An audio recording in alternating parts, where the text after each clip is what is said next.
it's the Bougie Show, the Bougie Show. Tell them it's the Bougie Show, the Bougie Show. Yeah, yeah, yeah, yeah. Turn up, turn up.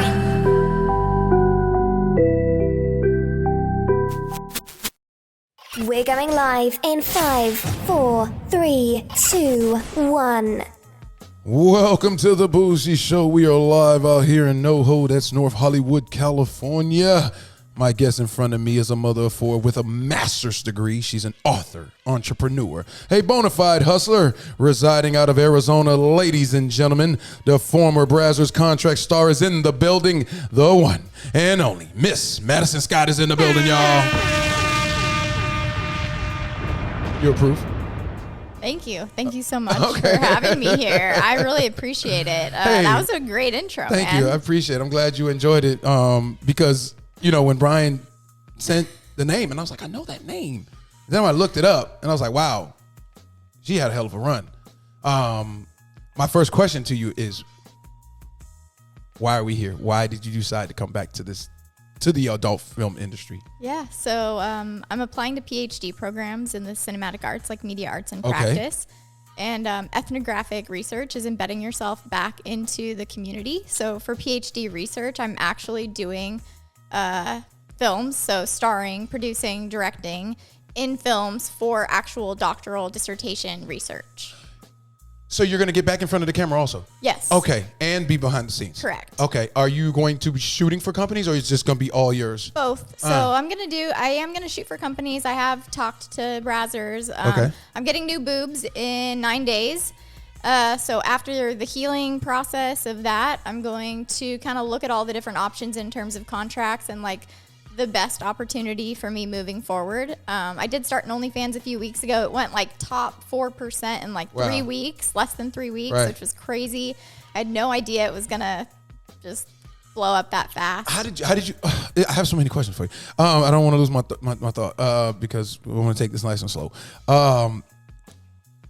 When the physical demand it takes on your body, being that you know better than anybody because you've done it before. Mm-hmm. Did it take as far as psychologically, did it take a moment? How much time did you have to really evaluate to really be like, okay, I'm going to pull the trigger on this and do it again? I think honestly, I went to Taylor Swift's opening night of the Eras tour, both nights actually, in Glendale. And I just realized like she had re-recorded all of her albums because she wanted to own her intellectual property. Yes.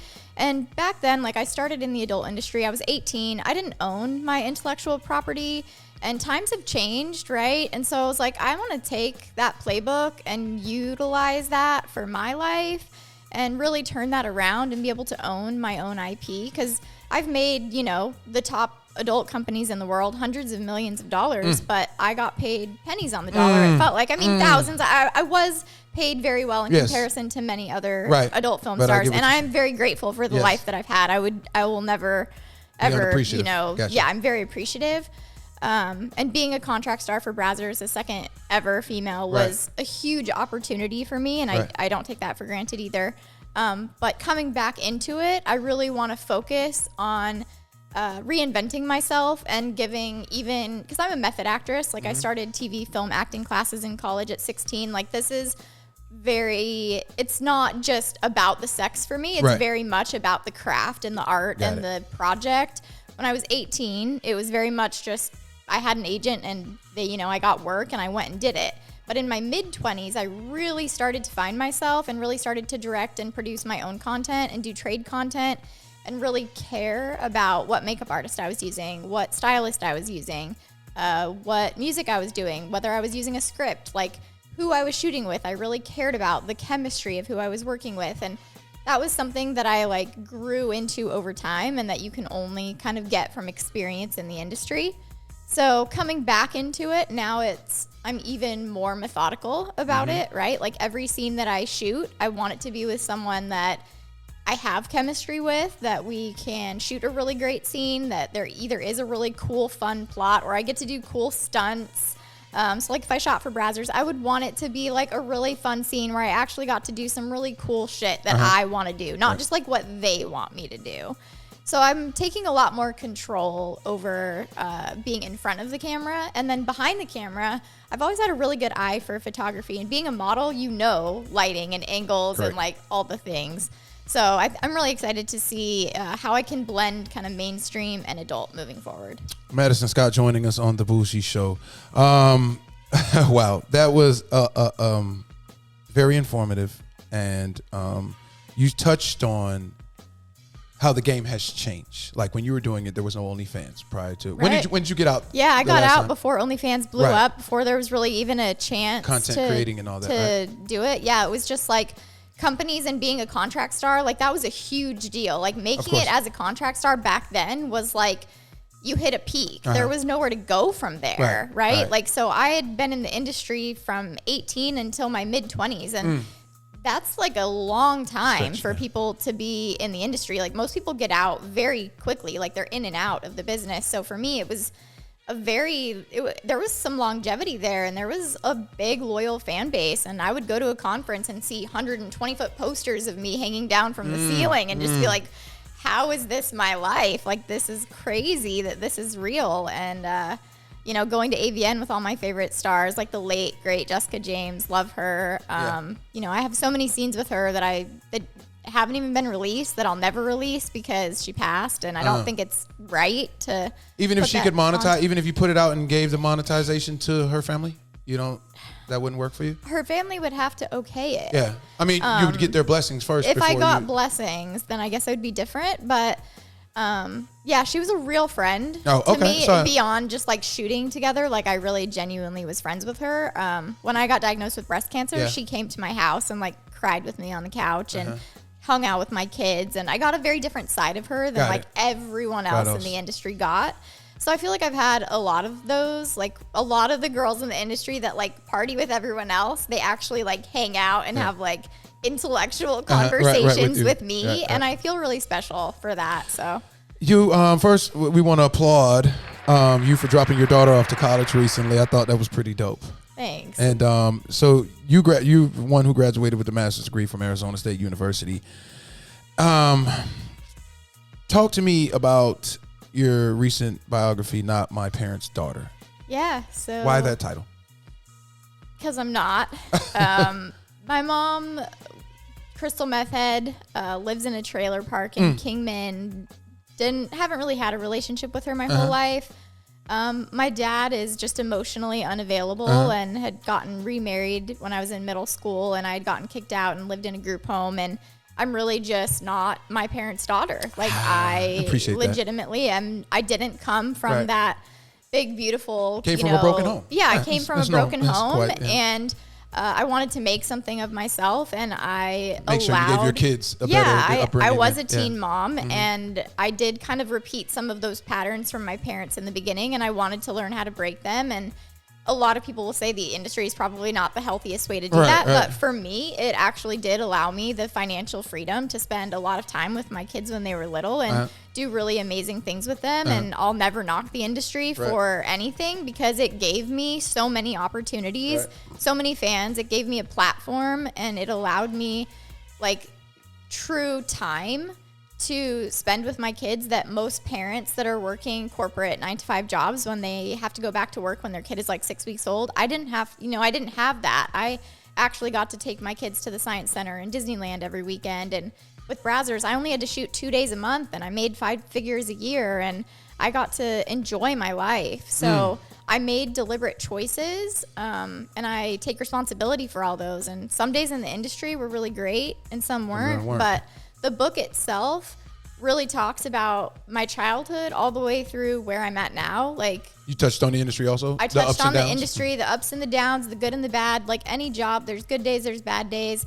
There's great scenes that I've worked with. Like Penthouse, I shot 3 scenes in one day because like 2 talent had like fallen off and canceled that day. So I was like, okay, I'll shoot a boy, girl, and then a girl. Wow. So I was there from like 4 a.m. until like, middle of the night the next day. It was like a full 24 hours. And I'm like sleeping on set, getting my makeup done, just changing outfits. Like it's just one of those kind of crazy days. And honestly, it was one of my best days. How many films you have under your belt prior to coming back now? It's at least, I would say it's probably around 500. I think there's 260 that are like really prominent, but then there's a lot of clips that, probably aren't as known. So I would say it's probably around the 400 or 500 range. Did you inform any of your peers that you are returning to the adult film industry? So I haven't really talked to anyone in the industry other than Brian yet, no talent. I actually haven't really watched porn much in the past probably 5 to 8 years, so I'm not even really familiar with who is and isn't still in. Tanya Tate and I recently sort of started following and connecting with each other. There's a few people that, I'm so how are you going to get back in? Oh, you're just going to hit up your resources and yeah, it's not. I've already talked to Brazzers, and it's not. For me, I don't need to go the agent route. Right. Clearly, you do what I did before. If I wanted to, I have the funding to just hire who I want and do what I want to work with. So for me, it's just a matter of the creative project itself. everything that I'm doing, I want to be able to look back and be proud on that scene and that project. So oh wow, I lost my, because I was looking at the next question, and then you said something that made me think about it. Let's go here. You talked in a recent interview I saw with you about hoping not to get sued when the book, your biography, was released. Why are you so concerned about that? I think it's just a concern of anyone that puts out a book. It's not a specific person. It's more a matter of I don't want to hurt people. My motto in life is to leave people in places better than you found them. And so just because other people didn't necessarily do that with me, it's really hard for me to feel even if I'm being honest, I'm still sharing something negative that they did. Right. And that's going to live on forever, right? That's a piece of history at that point. Yeah. And some of those people have children, and I have children. Right. So I think about what are the potential ramifications to their family unit if I am honest about certain things. So it's more a matter of being mature about it. Got you. Because everything is very raw and real and honest. I didn't talk specifics in terms of names on everything because I did want to kind of leave certain people. Obviously, some people in life will know who I'm talking about, but I still wanted to leave that air of okay, they're safe. Their kid could maybe be oh, I think this might be my parents, but it might not be. So Madison Scott joining us on the Bougie Show.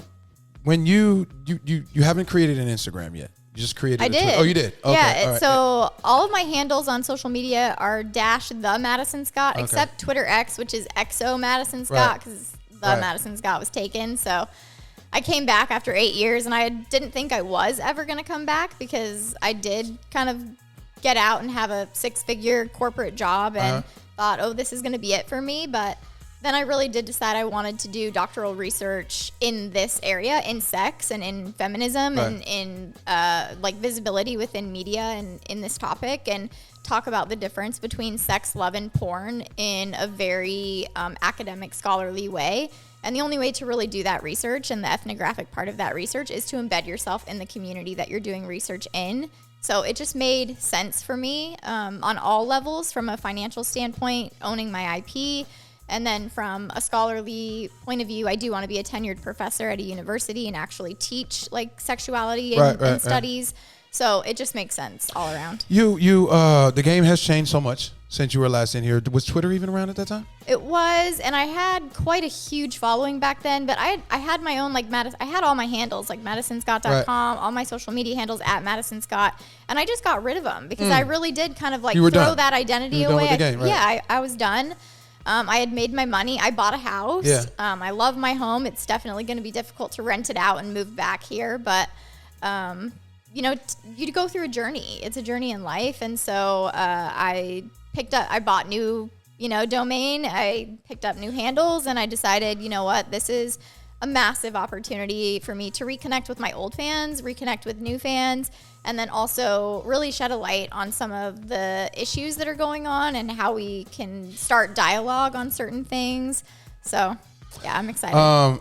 And that's something that we're big on, is bringing the real talk to the light, and that's why when we started the show, we wanted a platform where adult performers could actually, in an intimate way, show who they are, talk about the ups and downs of the game, and so the viewers, the people that fantasize about these performers, can actually realize that they're human beings and either take more of a liking of them or they get disliked, but it's on them. But still, understanding why it's important for you guys to speak. Being that you've had a hell of a run in the game and how it changed and how creating goals and things of that nature, I know you got to be thinking, man, in my prime, what you did then, if you did it now, it would just be stupid. You know what I mean? Ridiculous, like, as far as... So, do you feel like the game owes you because of the time now? You know what's interesting? I think about the Nana Hartley and the Heather Hunters. Like, man, if these girls would have been able to come up in the social media era, OnlyFans, you know? I mean, have I done the math and realized that a lot of the companies, if you put the cent and the percentage on the views and what they would owe me... I think each company, it's around $12 million. Jesus. So, I mean, of course, logistically, from a financial standpoint, yeah, I know that I didn't do the greatest job in terms of negotiating a contract back then, but I didn't know, and it didn't really exist. There wasn't really an option to do that, where now there is. And I think by just even me speaking out today, this allows other adult film stars to realize, like, I can look at this contract. I can redline what I don't agree with. I can change and negotiate this contract. And if they decide to come back and say, no, this is the way I want this contract, they have a choice, a deliberate choice to say, I'm going to sign this or I'm not going to sign this. Are agents pimps?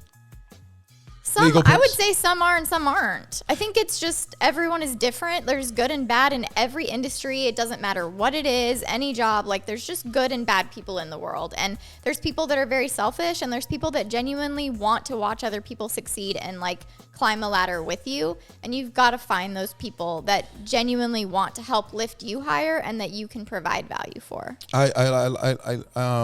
We're in a world now where the performers, particularly the females, are using their platforms to call out creeps in the industry, and I'm pretty sure that didn't exist then, and now they're getting people blackballed, and you have the whole Me Too movement. What's your thoughts on that?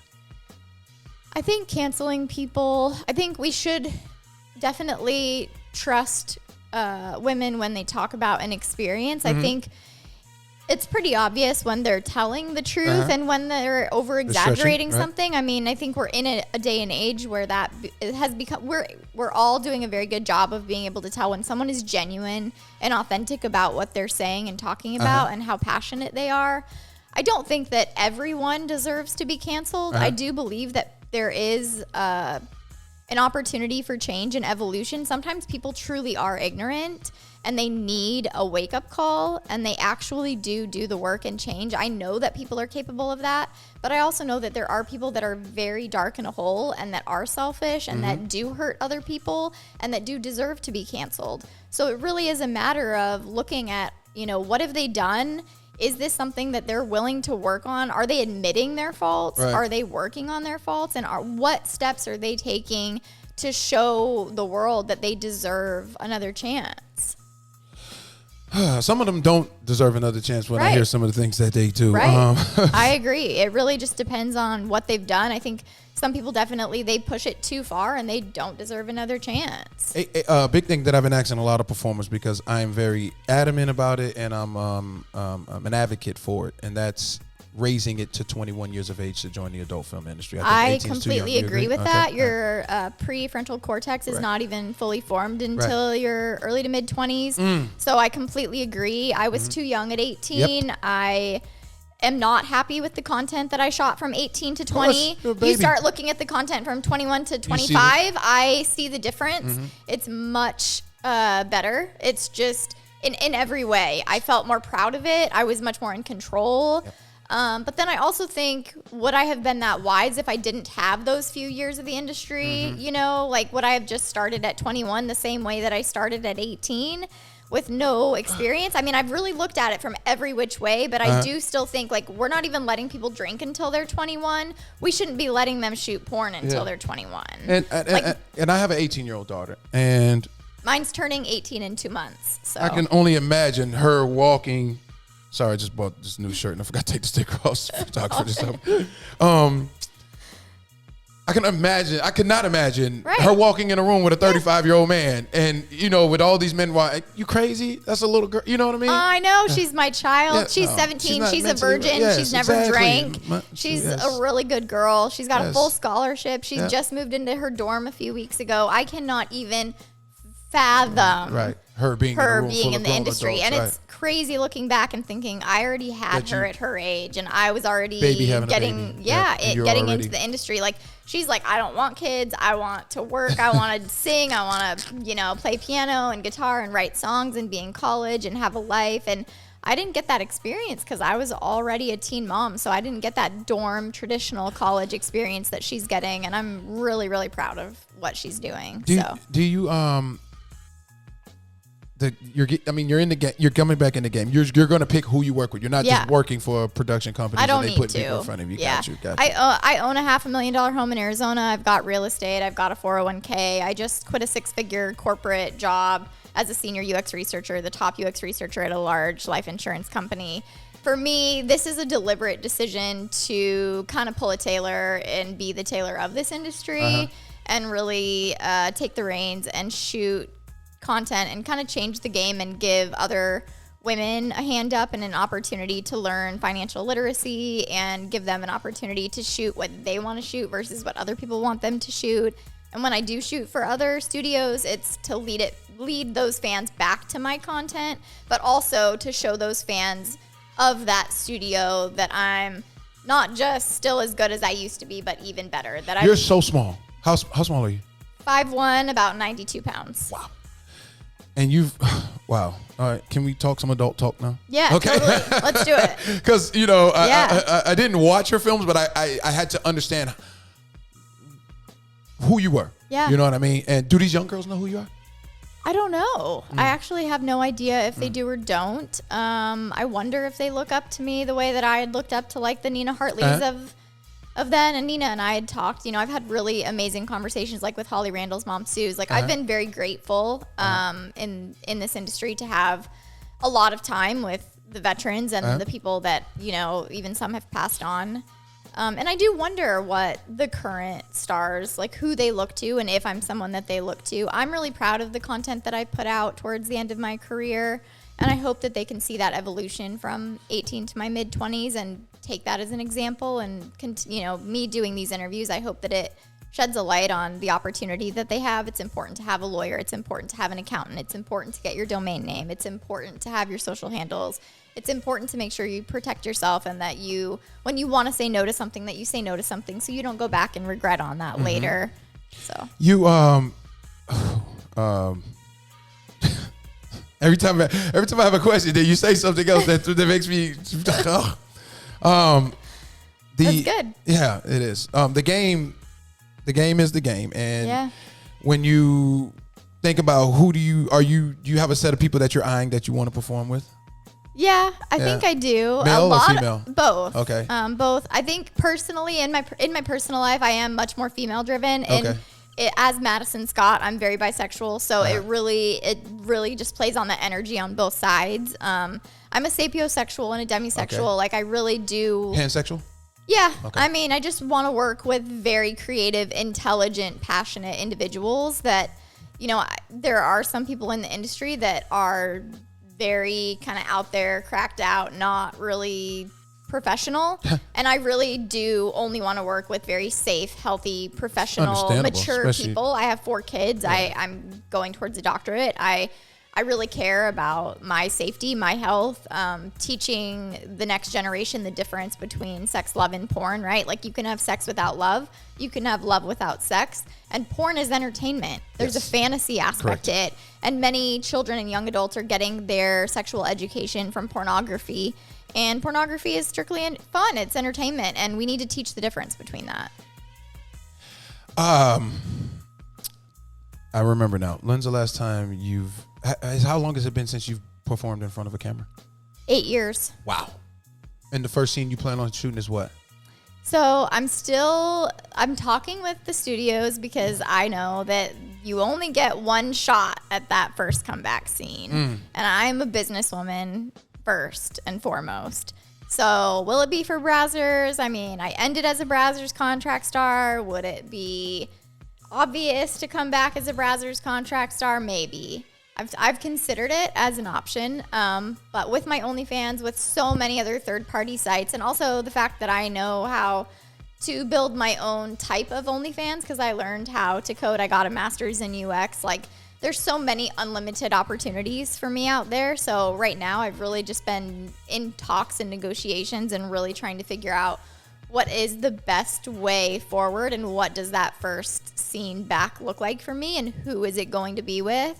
So there's a lot of people that have come to me with offers, but I'm waiting probably another 4 to 6 weeks before I really make that decision, because I think it's really important, and it's important for women to realize that not everything has to be immediate. Not everything needs to be rushed. Sometimes it's okay to take a step back and say, what do I want for my future? Like, this is going to be my first comeback scene, and I want it to explode. Are you gonna do interracial? Because that's like the most popular thing now. For sure. I mean, You ready to jump back out there and take big old penis?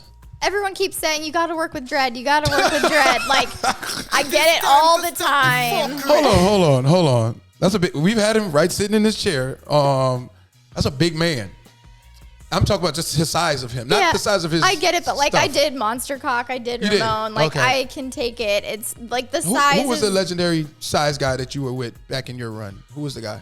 I think Ramon was probably one of the largest. He's the one. He's got a pearl at the end of his dick. He was a light skinned guy, and I think he played both sides of the fence. He I know did. you're talking about. Okay, He worked a lot in Miami. Wow. Do you remember that? But it was an interracial scene. It was like a Monster Cock kind of scene, and he was pretty large and, large and in charge. And large and in charge. I mean, honestly, is he still alive? I have no idea. I honestly don't follow up with anyone. But I mean, because that's what's in demand now. That's what it is. I didn't know that was in demand, but honestly, for me, it's not about race or gender or anything like that. It's about the chemistry in the scene and like the artistry, right? Like, I care about the lighting, I care about the sound, just like you do with this with this. Like, right, I got you. For me, it's a matter of like the creative artistry of it. So, am I willing to work with Dread? Am I willing to do interracial? 100%. Like, it's just a matter of getting that project together and making sure that it's the end product that I have somewhat control over it. Like, I'm no longer giving up creative control because I'm refusing to let people make me look like a clown due to lighting or makeup failures or wardrobe failures or that sort of thing. That's why you're creating your own content. Yeah. Around the time when production companies was using racial slurs as a part of the script, we know what those companies are, and they cleaned it up now with the whole movement. You were highly active in the adult film industry at that time. Did you ever get approached for that? Yeah, I mean, I did do like an interracial glory hole scene. I did the Monster Cock with Ramon.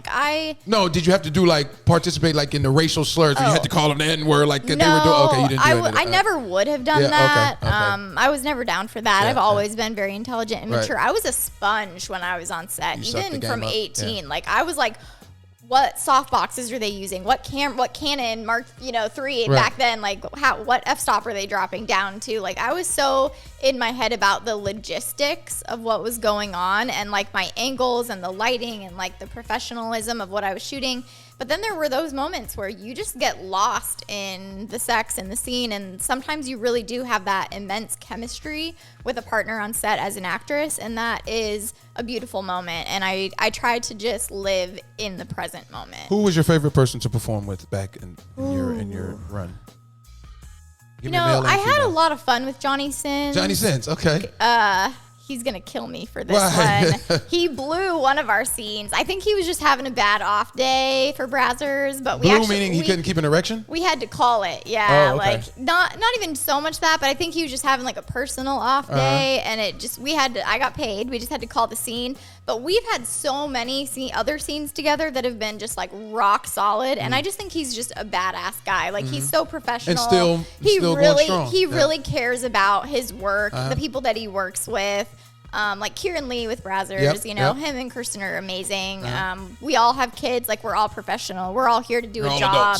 We're all adults, exactly. So there's veterans that like, they're in the same mental space that I'm in that I want to work with. But back then, I mean, I was also really into the kink and BDSM lifestyle back then, where I'm not really living in the lifestyle now, but I still have like a kinky side to me.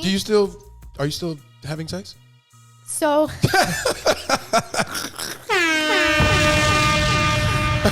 people are gonna freak the fuck out when they hear this. So I actually have not had sex with a guy in 7, 8 years. Wow.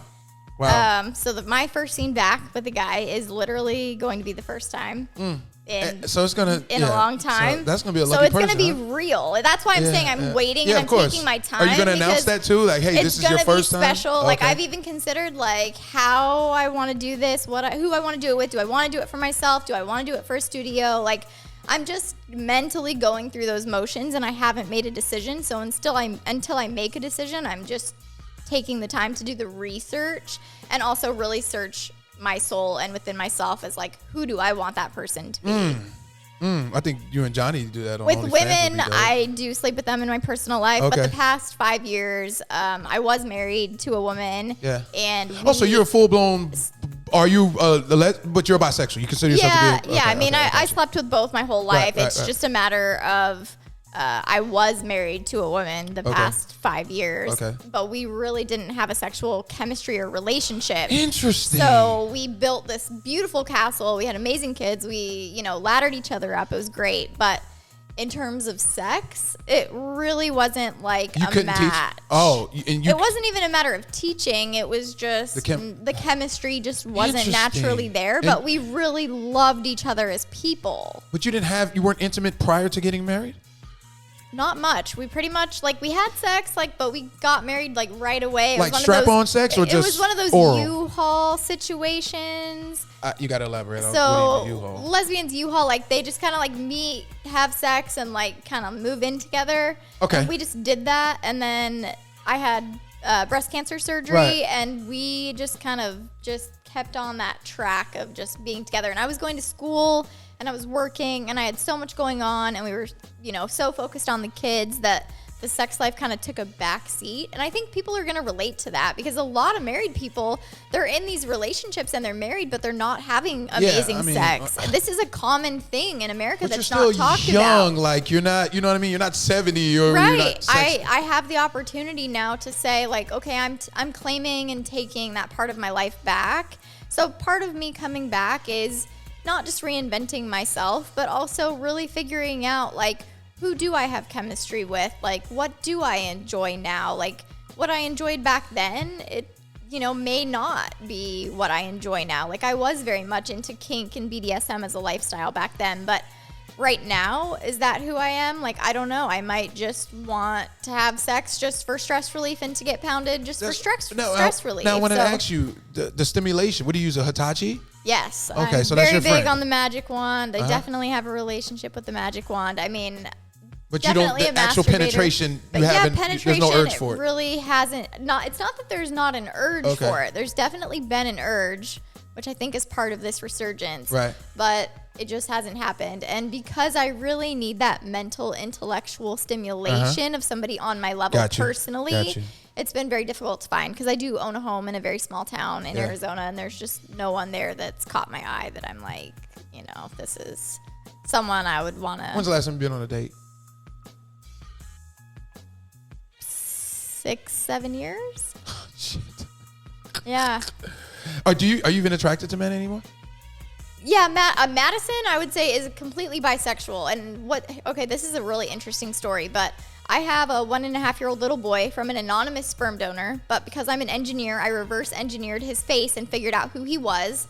I reached out to him, and him and I have been talking a lot recently, and he's an actor model and a really hot, attractive, smart one.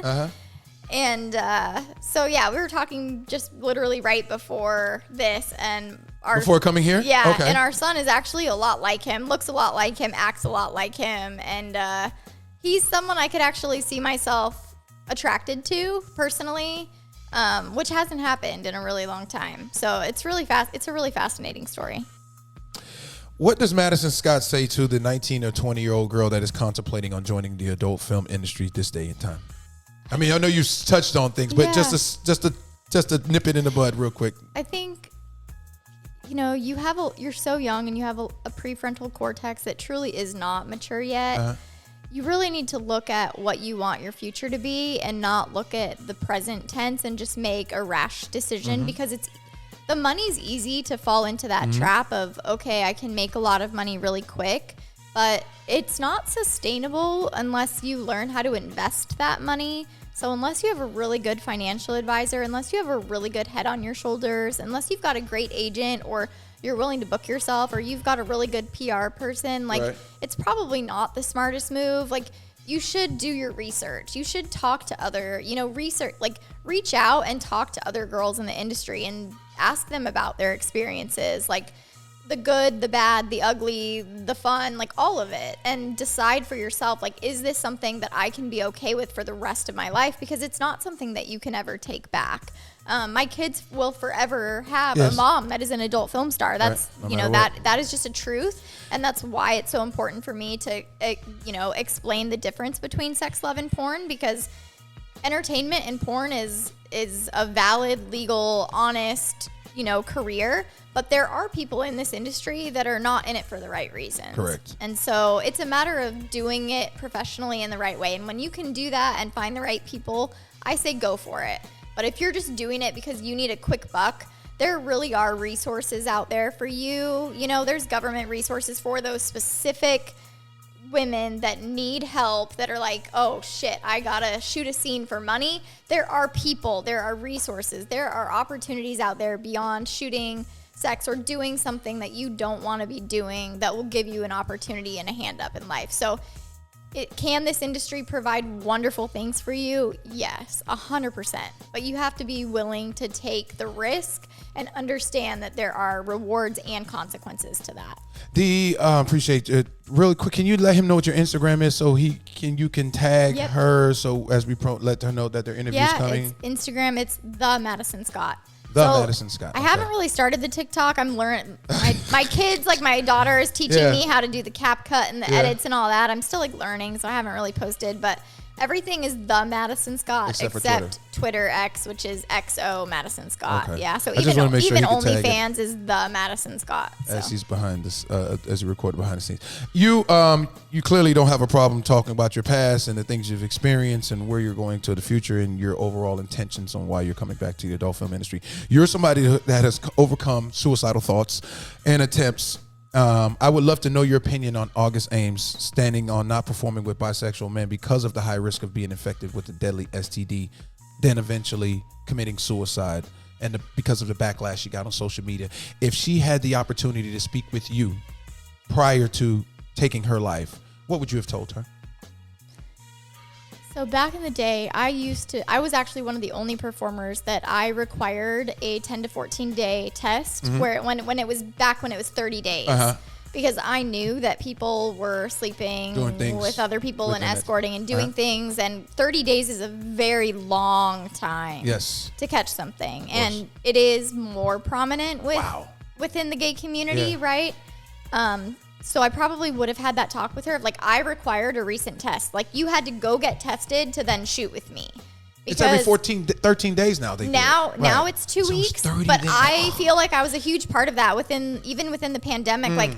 I had already implemented that way back then. That was my thing. Even though everyone else was 30 days, if you wanted to work with me and shoot with me, you had a brand new test. That was vital. Right. So that's definitely something that I would have told August. Okay, and then how would you have told her to deal with the backlash? Because to me, I think when she did it, I think it was 2017 or 20, I can't remember. That's when the cancel, when it started and people expressed themselves on the internet. And I don't think she knew that it was just going to be a fad, like a wave. It'll go away and life will come back normal. They'll forget about you. Somebody else will take their undivided attention. And she just reacted maybe impulsively. What would you have said to her, if I'm thinking about killing myself. I can't take people leaving horrific comments under my page. What would you have said to her? So this is actually very personal, but my soon-to-be ex-wife tried to kill herself 3 times in the past 10 weeks. She's in a 90-day rehab center right now. I saved her life. She was trying to be resuscitated for 45 minutes. We had to have thermal imaging drones out trying to find her lifeless body. Right. So I've experienced this firsthand as a person when I was 20 years old, which I would never consider it now. Right. I think it's horrible for anyone to get to that low of a place. What I would tell August is that it gets better, that, you know, when you're feeling that low, brighter, right? when you're feeling that low though, and you're under the water and you don't even see the light, you know, I threw as many buoys and life, you know, vests as I could down to my wife. But at the end of the day, the alcohol and the depression and everything else became just so overwhelming. And so I think for some people, they feel like it's the only way out. It's the easy way out. It's selfish also. It is extremely selfish. And it's why I'm getting divorced. It's why I am choosing to like reclaim myself and reinvent myself. And it's definitely inspired me to talk about mental health. I'm a full believer in psychedelics for mental health. Here in California, psychedelics were just legalized on September 7th. So if anyone doesn't know that, it was. I do IV ketamine treatments. I've had the same psychiatrist for 6 years. I would say seek treatment, get help. Like, all of us are human. We all have good days and bad days. But to have a day where you feel like you don't want to live anymore, there are always people that are going to love you, and there are going to be people that are going to miss you. And I learned at a very young age. I had a woman named Chrissy Fortner that saved my life when I was 20. And I've saved many women since. And I think it's important for us to all save each other. We're all one. We're all human. Correct. We are all going to go through depression at some point in our lives and have good days and bad days. And especially in the adult film valleys, industry, especially in the entertainment industry in general. I don't think it's just adult. I think just as creatives, I think a lot of creatives are neurodivergent. I think that creates a lot more complexity to the issue because their brain thinks and operates a little bit differently than a neurotypical person does. But I would tell August that her life is worth living and that people love her and care about her. And it's not just her direct family and friends, but, you know, collectively as a whole, that we cared about her and her scenes and what she was doing and what she was providing to the world, and that we all would have been there for her. Well, that's why I wanted to bring that up, so that if there's somebody in the future and they see the interview, this might help. You know what I'm saying? I hope it does. So it was replanting a jewel or a gem. I'm going through it right now, and no, I appreciate your honesty, and you can tell it comes from a sincere place. Craziest incident you've witnessed or experienced in your time as an adult performer? The very first day I had on set in Los Angeles was with Chico, Wang, and Haley, and it was a murder-suicide. So that was pretty crazy. Wait. Yeah, if you look it up, Chico, Wang, and Haley, there was a murder-suicide, but that was my first day in Los Angeles on set. The agent was Gold Star Modeling, but I was shooting a blowjob scene with Brian Sherwood that day. Things did not go as planned. There was like some non-consensual stuff that happened that day. I was 18, right? Like, I was kind of taken advantage of. And like right after that situation, Chico shot Haley and then shot himself. So Are these performers? They were the like director and another talent that were on set with me that day, my very first day at 18 and in Los it was Angeles. A murder-suicide? It was a murder-suicide. You didn't be like, man, I'm getting the hell away from these people? You weren't like that at that time? It made me cry. It made me realize just how crazy the industry was. But at the same time, I really did become addicted to the money. And appreciate the honesty. It's a very easy thing to get addicted to when you're that young and vulnerable. So looking back on it, I think I probably would have been a lot more scared, because I think like, holy shit now, right? With all these instances, like you look at the Jessica James, like the OD, and you look at Chico, Wang, and Haley, and you look at August, like you look at all these situations, and you honestly, I don't know how I'm alive, how I am so intelligent, how I was able to graduate college and get a master's degree and raise amazing kids. Like, my son was president and valedictorian last year. Like, I just feel so beyond grateful to have had the experiences I've had, but I've seen some crazy shit go down in this industry. And oh, I bet. I mean, if you could change one thing about the adult film industry, what would that be? The objectification of women, the fact that, you know, we're all equal. We all deserve equal pleasure. The scenes should be much more about equality, and there can still be a fantasy entertainment part.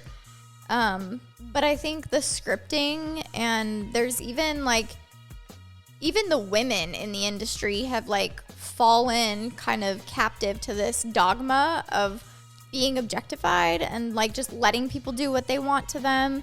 And I think it's really important to have both men and women and women and women and men, like everyone just really come together and say like, these are my yeses, these are my nos, this is what I consent to, this is what I like, this is what I don't like, this is who I am, this is what I want to do, this is how I want to be portrayed, like these are my good angles. Like there's just so much that isn't communicated and talked about that I really feel like should be.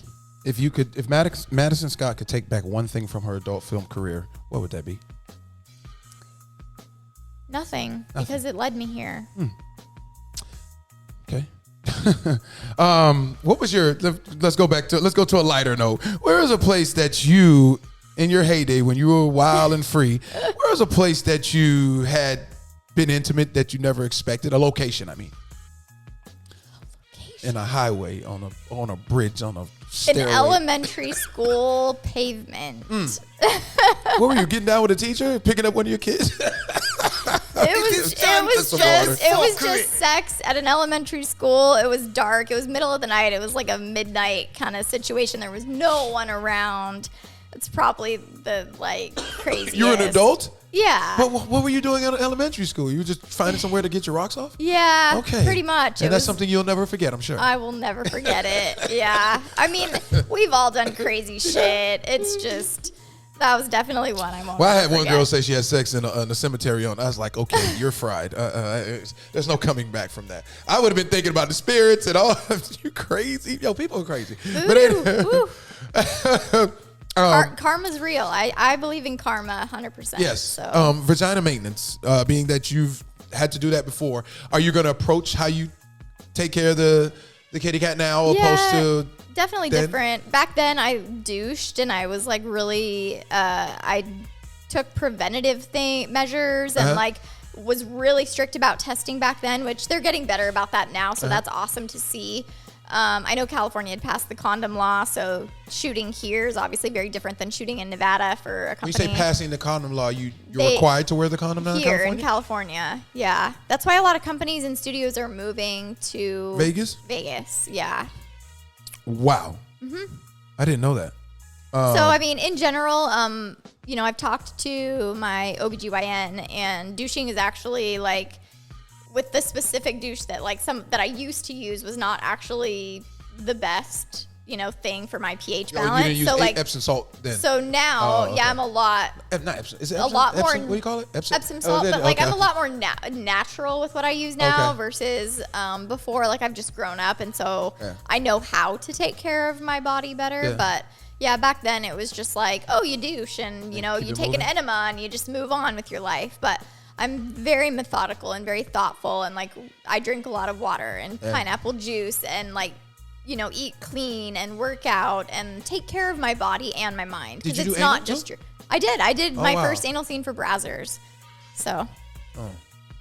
Yeah, that's another thing I don't like, how they get these girls. I've interviewed a few of them and they do their first scene anal, and I'm like, oh, they got you. Yep. Yeah. Madison Scott joining us on the Bougie Show. Question from one of our regular viewers. What was your go-to food after you filmed?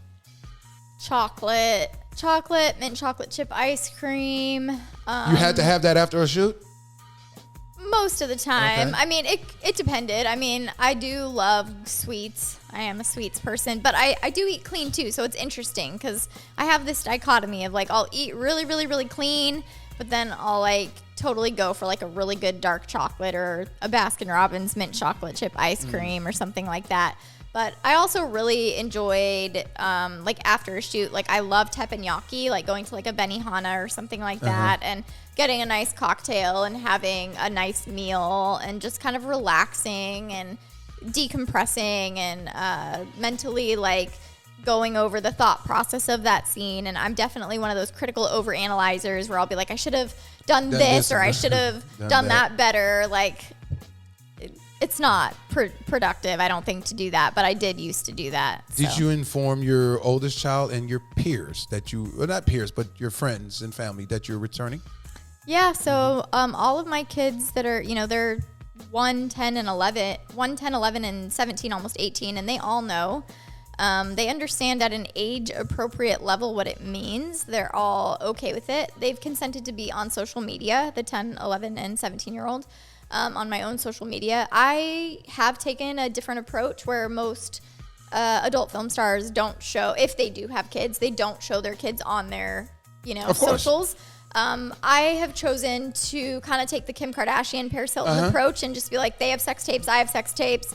I have kids, they have kids. Like, I should be able to show and be genuine and show my authentic life. If we're going to start this transition of mainstream and adult and finding that connection and figuring out, like, doing the research to figure out how do we educate and entertain, the next generation that's coming up, somebody has to lead the way with that, and I'm choosing to be that person. And I don't know what the end result of that is going to be because I can't predict the future, but I'm hoping that by being genuine and authentic and showing the good, the bad, the ugly, the all of it, like the highlights of my kid's life, the highlights of mine, also talking genuinely about, the pain and the struggles of what really goes on in a personal life and within the industry, and within entertainment in general, that people will see that we're all human.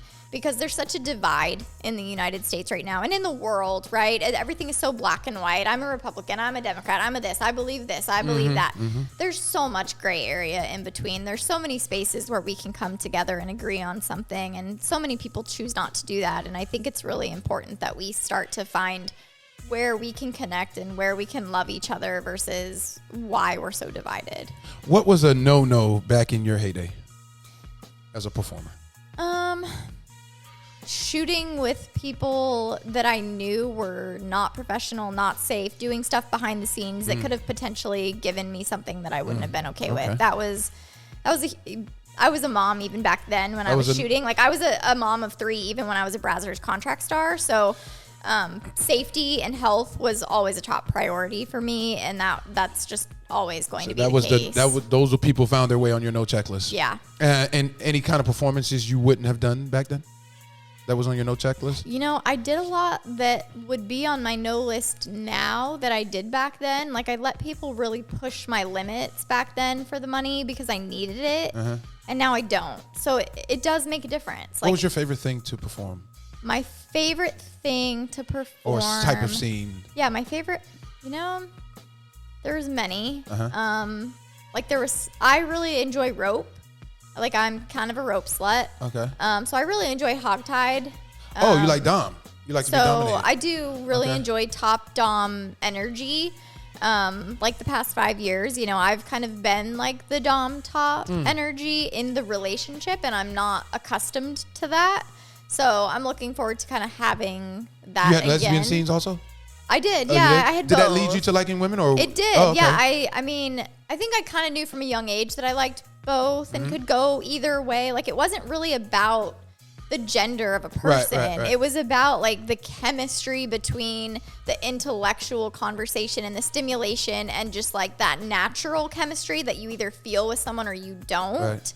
And I just kind of fell for I totally had mommy issues back then because of my mom. I admit it now. I didn't admit it to myself then.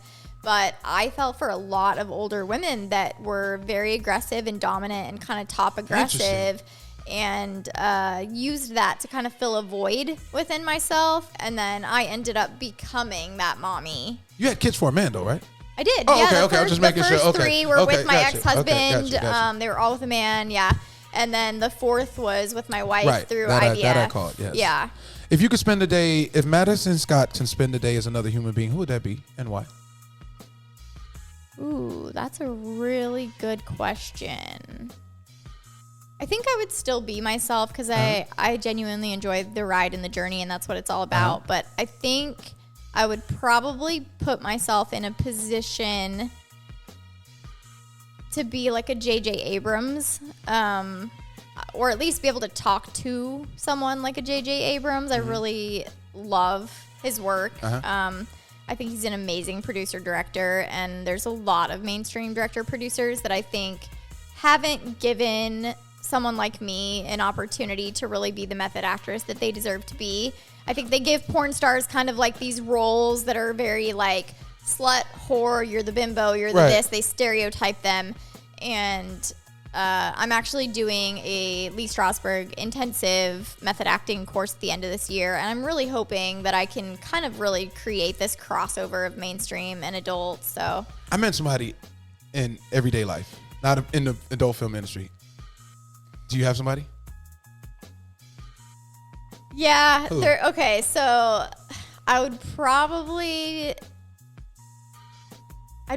trade places with my 17-year-old daughter, to be honest with you. Okay. And I know that's interesting, but thinking about it, like, I would love to see what her day-to-day in college now is looking like without what I'm getting from her, you know? Because, like, I'm seeing pictures and I'm getting texts, and that's great. But, like, to really live inside her mind and see how I could change or recreate or shape or inform her future, I think would be really fascinating. End goal for Madison Scott now.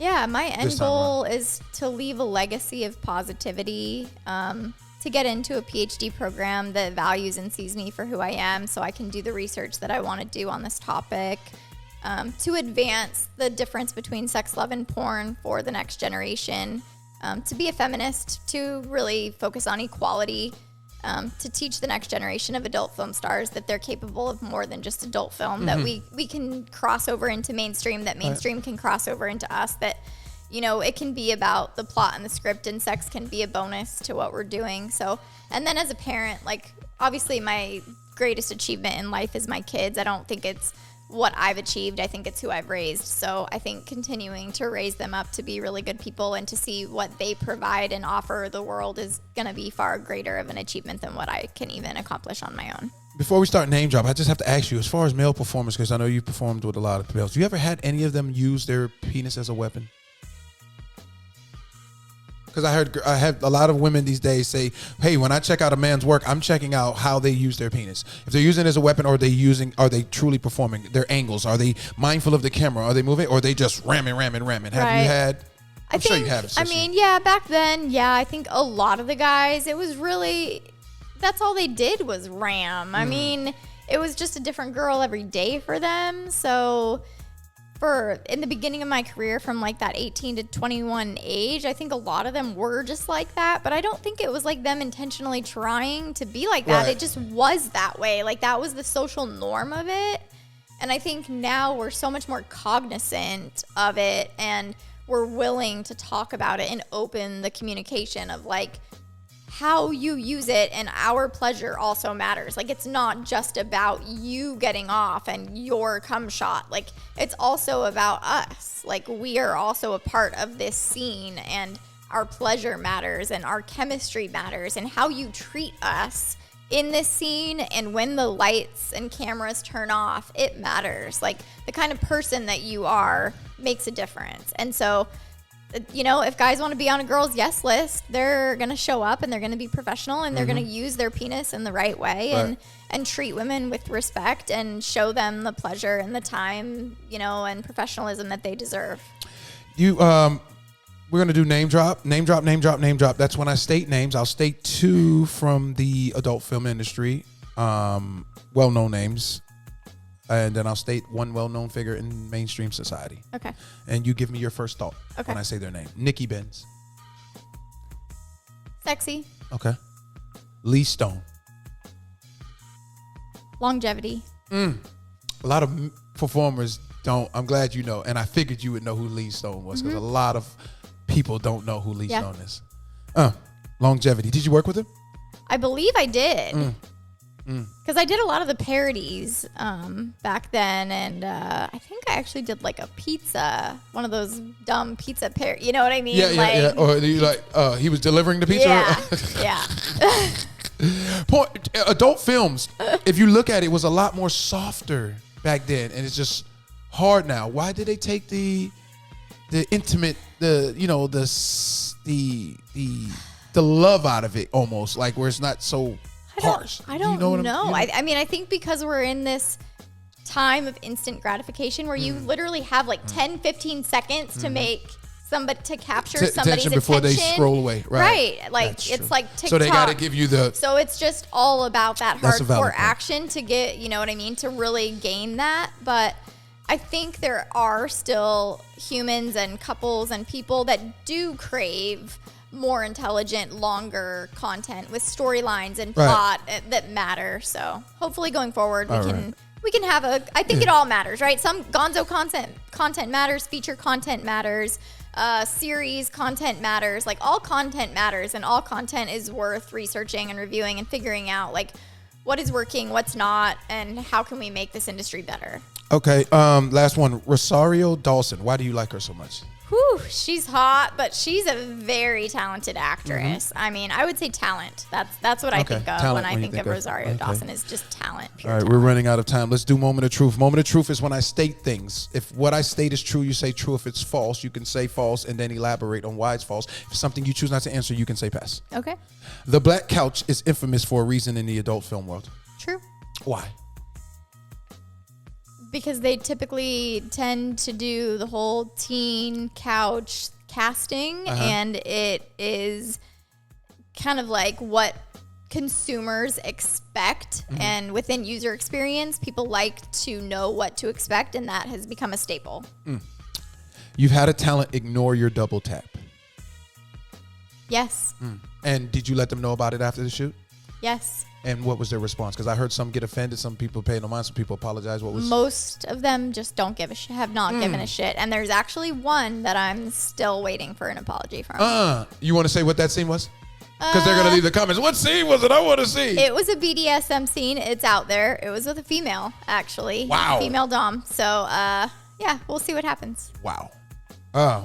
You shot a scene and wished that you would have canceled it after it was finished. Yeah. Public disgrace. For King. Immediately after you finished, you was like, I wish I didn't do this. I had just broken up with a woman that I was in a DS relationship with, and I was not in a mental state to be shooting that scene. They fed me an entire bottle of Jack Daniels before that scene. I was blacked out. They put my head in a box, and I have no idea what happened that entire scene. And it's documented? It's all And you on King. you never went and watched it? I've watched pieces of it, and a lot of people still say it's their favorite scene of me, but I really don't have much recollection of it. Were you awake? Barely. But then, of course, afterwards, they make you film this, like, you know, I consented to this. It was all great kind of thing, and I was so out of it that I was like, yeah, sure, A whole whatever. bottle of Jack Daniels? I'm a 230-pound man, and I could not drink a whole bottle of Jack I Daniels. was gone. And, I'm sure you were. Yeah, I'm that was surprised you had to go to the was a hospital. really tough day. I locked myself in the Kink Armory that night. I was almost suicidal that night. I mean, it was a really horrific experience. And public disgrace, what is that like? What is that content? They're no longer shooting because of probably all of the experiences of people. Is the content still out there? The content is still out there. Wow. You never tried to get it to, you can't because you don't own the rights. You don't. Yeah, own the I don't own content. the rights to it. Most men couldn't handle, or even women, since you are bisexual or lesbian, couldn't handle dealing with an adult performer. Because I always usually ask a man, but women, is it also a Like in struggle a for women? relationship, Yeah. you mean? I think it's definitely more difficult for sure. I think there's a level of complexity to it. Okay. You couldn't walk the next day after getting pounded out on a set when you were working as a performer? Never happened. Never. Witnessing so many performers, males and females, get chewed up and spit out in the adult film industry has made you numb. I would say in the past, yes. Now I'm coming back, I'm reinventing, and I'm reinvigorated. So not yet, but not to say it couldn't happen again in the future. But I was very desensitized to sex and porn, and didn't learn the difference between sex and love until I experienced it for myself. Your preparation for a scene will change or has changed this time around. Yeah, definitely. I'm a lot more natural. So that's true. Okay. A lot more healthy. Yeah. Okay. There is life after adult films. There is. I experienced So it. that's I true. did an 8-year social media blackout. So true. When it was time for the money shot, you got nervous it was going to land in your eye. all the time. Yes. Where Oh did my you gosh. prefer And it? it has happened so many times. Like, I don't know why I was the person that it always happened to. But man, your eyes get red and they hurt. And you have to keep it open. You can't close You it. can't. It's just a part of it. I mean, it's a part of being an actress. You're a method actress. You got to do your job. You got to be professional. You got to look like you love it. So if it goes in your eye, it goes in your eye. But I've had female performers say they tell them, don't, pop in my eye, put it on the cheek or whatever. And, okay. Last one. You've gotten burned as a performer, meaning STDs, chlamydia, gonorrhea, because those are the things I usually hear them say. I got chlamydia one time. I actually didn't test. I tested for it personally, not within the industry. They gave me a Z-Pack and it went away. So Yeah, I got pretty lucky. I think I was like 19. I actually got it in Miami. I'm trying to think. It was like the club scene where I was like coming out of a limo and there was like a bunch of other girls and I can't even remember who the male talent was, but it was just like a big, massive, like kind of orgy club scene. Yeah. I had that woman who told me she had caught herpes, said she believes she caught it from an orgy. Wow. Yep. Okay. Madison Scott, we appreciate you joining the show. The camera's yours. Could you let them know what to expect from you and something rare about yourself? I think what to expect from me is scholarly research, amazing scenes, both in mainstream and adult, and blurring those lines. And what was the second question? Something rare about yourself. Something rare about me. I think something rare about me is that I have 4 kids, and I do want more kids, despite the fact that I'm still coming back and shooting as an actress and a director and producer. So that's pretty rare. Thank you so much. We appreciate your honesty, your how informative you were, and what your overall objective is this time around coming into the adult film industry. And we wish you the best in your future endeavors, and I'm pretty sure you're going to rock out. Thank you so for much, joining Dave. us on the show. It's been And wonderful. Yes, I hope you enjoyed. Can we give a dab? Totally. Okay. Madison Scott joining us on the Bougie Show. All right, let's go do some B-rolling pictures. We are checking out, y'all. Bye. Instrumental finished right on time. Wow, I knew I was going to get you to give me the truth, and I appreciate that.